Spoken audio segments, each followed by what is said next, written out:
Okay, so Swiss yen, okay, so it broke down.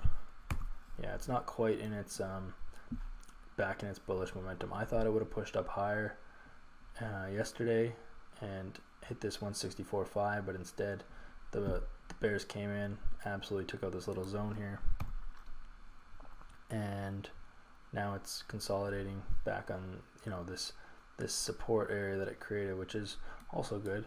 Doesn't always have to head up higher. Sometimes it will head lower first and then find its, you know, retest its resistance one more time.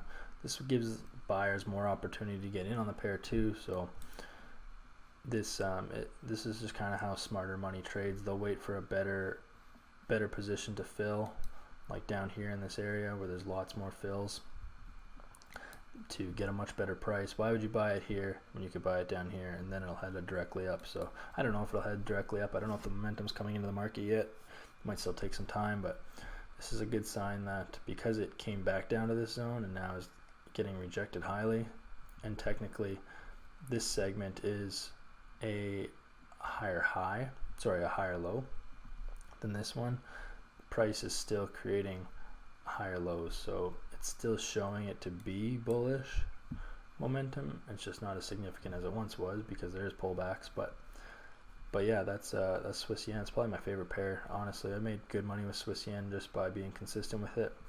So look at this, we'll just watch this zone and then wait for the momentum to come back in and then start looking for buy positions next month. This little blue marker here is the end of the month, so don't want to take anything yet, but we will look forward to next month.